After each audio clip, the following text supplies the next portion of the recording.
प्रणाम मित्रों। परम पूज्य गुरुदेव और परम वंदनीय माता जी की सूक्ष्म उपस्थिति में आइए स्वाध्याय आरंभ करते हैं। मेरे साथ एक स्वर में बोलेंगे। ओम भूर्भुवः स्वाहा तत्सवितुर्वरेण्यं भर्गो देवस्य धीमहि धियो यो नः प्रचोदयात्।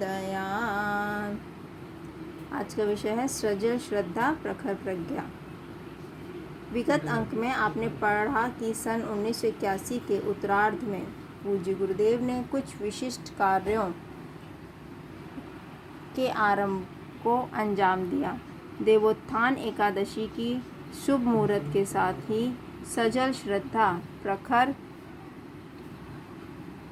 प्रज्ञा रूपी दिव्य स्मारकों की नींव पड़ गई। शांति कुंज में प्रतिष्ठित होने जा रहे पूज्यवर की भाषा में दो छतरियों का निर्माण युग ऋषि युग्म के जागृत चेतना का माध्यम बनने जा रहा था।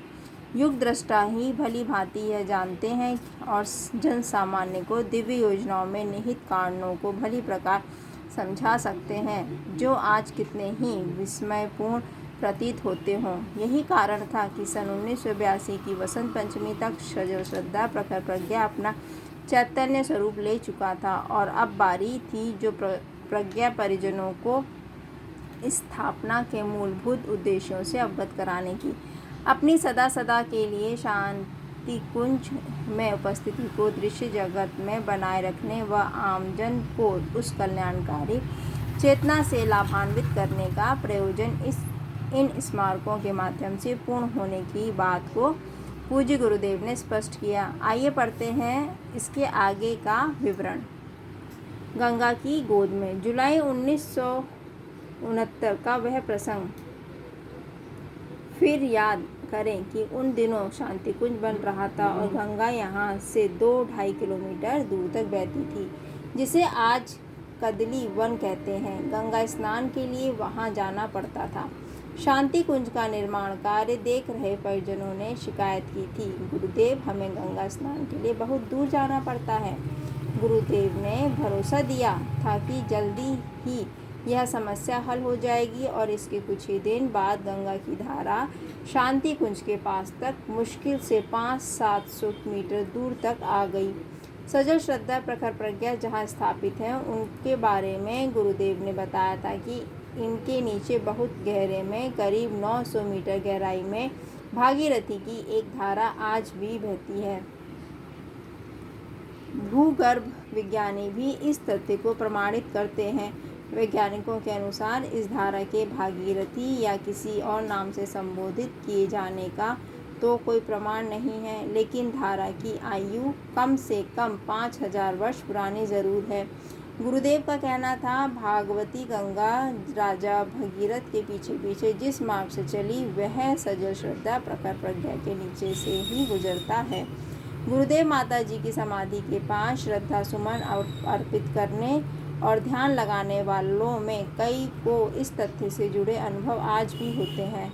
साधक इन अनुभवों को कभी कभार अखंड ज्योति के लिए भी भेजते हैं। समाधि के पास अथवा अखंड दीपक के समीप गुरुदेव माता जी और महाकाल की स्थापनाओं के निकट भी इन अनुभवों की लिखित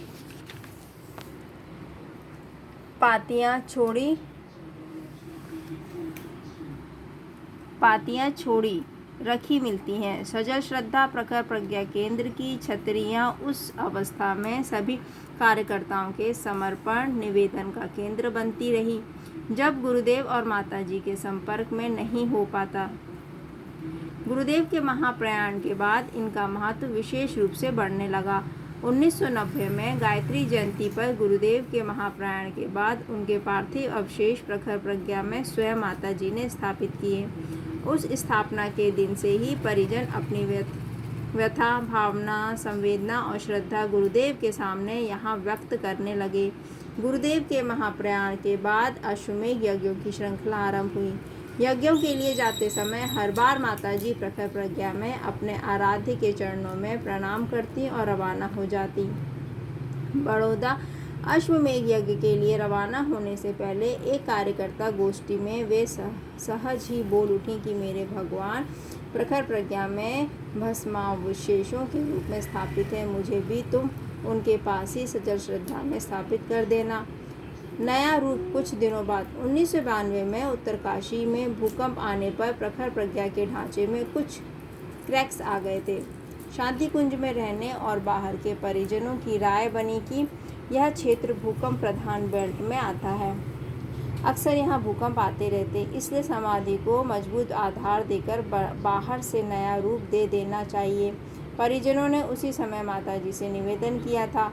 माताजी ने उस समय तो मना कर दिया। करीब 1-1.5 साल बाद बड़ौदा अश्वमेध यज्ञ में जाने से पहले उन्होंने शांति कुंज में हुई कार्यकर्ता गोष्ठी में कहा कि समाधि का आवरण अब बदला जा सकता है, लेकिन कुछ समय बाद तब मैं भी अपने आराध्य से एकाकार हो जाऊंगी। इस निर्देश में माताजी प्रकारांतर से अपने महाप्रयाण की सूचना भी दे रही थीं। सन 1992 के बाद वे समाधि के जीर्णोद्धार की स्वीकृति तो दे दी थी, लेकिन कुछ समय रुकने को भी कहती थी। सन 1993 में उन्होंने इस बारे में स्पष्ट निर्देश दिए थे। चित्रकूट अश्वमेध यज्ञ के लिए जाते समय उसी स्थान पर प्रणाम करने के बाद वे भावविह्वल हो उठी। इस तरह की विह्वलता उनमें कम ही दिखाई दी। कुछ देर वे खड़ी रहीं और पास खड़े वरिष्ठ कार्यकर्ताओं की तरफ मुड़ी और बोली, अब समय आ गया है कि तुम लोग कुछ दिनों बाद इसे नए सिरे से बनवा दो। स्मृति चिन्ह वाले स्थान यथावत रहे, छतरियों का ढांचा जर्जर हो गया है, उसे बदल दें। माताजी ने उस जगह की ओर देखा जहां गुरुदेव के शरीर को अग्नि दी गई थी। उधर देखते हुए कहा, यहाँ भी पक्का निर्माण करवाना है, लेकिन अभी नहीं। इसी स्थान पर मेरे शरीर को भी यहीं पंच महाभूतों के हवाले कर देना। इसके बाद ही यहाँ पक्का चबूतरा बनवा देना। माताजी ने उसी अवसर पर सजल श्रद्धा और प्रखर प्रज्ञा की रूपरेखा खड़े खड़े ही समझा दी। जिस समय वे रूपरेखा बता रही थी, उस समय उपस्थित परिजन समय और स्थिति के बोध से शून्य हो गए थे। उन्हें लग रहा था कि माताजी के प्रत्यक्ष और लौकिक सानिध्य से वंचित होने का समय आ गया है। माताजी उसी संबंध में संकेत कर रही हैं और उसी स्थिति को पढ़ रही हैं। इस नियति को सुनने में भी अपने आप को असहाय और विचलित अनुभव कर रहे परिजन स्तब्ध थे। स्तब्धता उस समय टूटी जब माताजी ने कहा कि ठीक है, इसी तरह करना। इस योजना को अंजाम देते समय थोड़ा बहुत आगा पीछा करना पड़े तो वह भी देख लेना। कहते हुए माताजी ने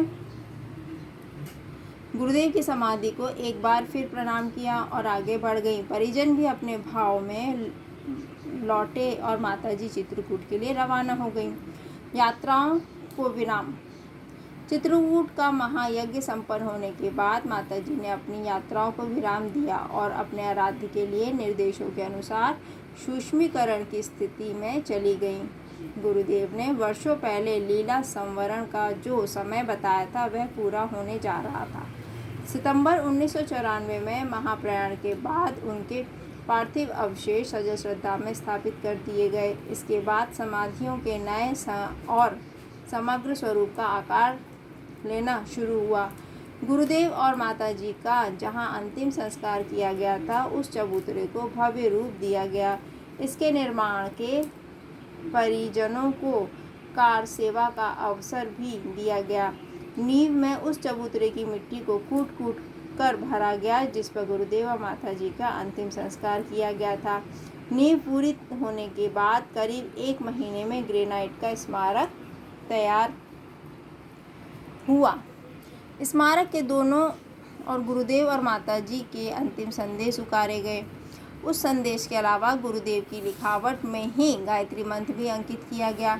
गायत्री मंत्र जो गुरुदेव के स्वरूप में समाया हुआ था। योगी देवराहा बाबा के शब्दों में वह गायत्री मंत्र, जिसे मानव रूप में देखें तो आचार्य श्री राम शर्मा, या वह गुरुदेव जिन्हें लिपि के रूप में देखें तो गायत्री मंत्र, समाधियों को आकर्षक और स्थायी रूप दिया गया। ऐसा स्वरूप कि समाधियाँ वर्षों तक सुरक्षित रहें। इतना सुरक्षित और मजबूत कि महाकाल का यह घोंसला अपनी स्थिति अक्षुण्ण बनाए रह सके। चारों तरफ के स्थान को इतना विस्तार दे दिया गया कि 500 साधक वहां बैठकर ध्यान कर सकें। चारों ओर हरियाली, पुष्प पादप और सुगंधित यज्ञ वातावरण साधकों को युगांतर चेतना से जोड़ने में सहायक ही बनते हैं। गुरुदेव और माताजी कहते आश्वासन देते रहे कि उनका निवास यूं तो समूचे शांति कुंज में है। साधकों की अनुभूति है कि उनके इष्ट आराध्य की घनीभूत प्राण ऊर्जा उनकी स्मृति अवशेषों के इर्द गिर्द और भी स्पष्ट रूप में अनुभव होती है। धन्यवाद मित्रों। ओम द्यौः शांति अंतरिक्षं शांति पृथ्वी शांतिरापः शांतिरोषधयः शांति वनस्पतयः शांतिर्विश्वे देवाः शांतिर्ब्रह्म शांति सर्वं शांति शांतिरेव शांति सामा शांतिरेधि। ओम शांति शांति शांति सर्वारिष्टसु शांतिर्भवतु।